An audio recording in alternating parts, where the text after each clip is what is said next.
ആദ്യം തന്നെ ബീട്രൂട്ട് ചെറിയ കഷ്ണങ്ങളാക്കി വെള്ളത്തിൽ ഉപ്പ് ചേർത്ത് വേവിച്ച് മാറ്റി വയ്ക്കുക. 1 കപ്പ് തേങ്ങ ചിരവിയത് മാറ്റി വയ്ക്കാം. ഈ കറിക്ക് ആവശ്യമായ കാന്താരി പറിച്ചെടുത്താലോ? ഇത് ചെറിയ കാന്താരിയാണ്. ഇനി നമുക്ക് വെള്ള കാന്താരി പറിക്കാം. കാന്താരി ഇട്ട് പച്ചടി ആക്കിയാൽ വേറെ തന്നെ ടേസ്റ്റാണ്. വെള്ള കാന്താരിക്ക് അധികം എരിവ് ഉണ്ടാവില്ല.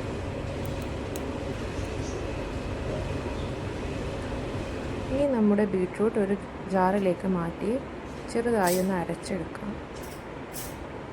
അരച്ചതിന് ശേഷം അത് ഒരു ബൗളിലേക്ക് മാറ്റാം. ഇനി ജാറിൽ തേങ്ങ ചിരവിയത് ജീരകവും ചേർക്കുക. അതിനുശേഷം പറിച്ചെടുത്ത കാന്താരിയും ഇട്ട് കൊടുക്കാം. ഇതിലൊരല്പം വെള്ളം ചേർക്കുക.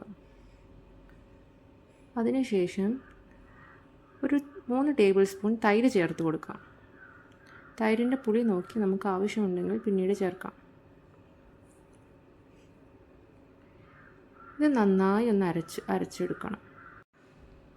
ബീട്രൂട്ട് വേവിച്ച വെള്ളം ചേർത്തതിനാൽ ഒരു പിങ്ക് കളറായിട്ടാണ് എൻ്റെ അരവ്. ഇതിലൊരല്പം കടു ചേർത്ത് ഒന്നുകൂടി അരച്ചെടുക്കാം. അതിനുശേഷം വേവിച്ച് വെച്ച ബീട്രൂട്ടിൽ ഇത് മിക്സ് ചെയ്ത് കൊടുക്കാം. നന്നായി മിക്സ് ചെയ്യണം. ഇതിൽ താളിച്ച കറിവേപ്പിലയും കടുകും കായ്മുളകും ചേർത്ത് കൊടുക്കാം. അപ്പോൾ നമ്മുടെ പച്ചടി ഇതാ റെഡി.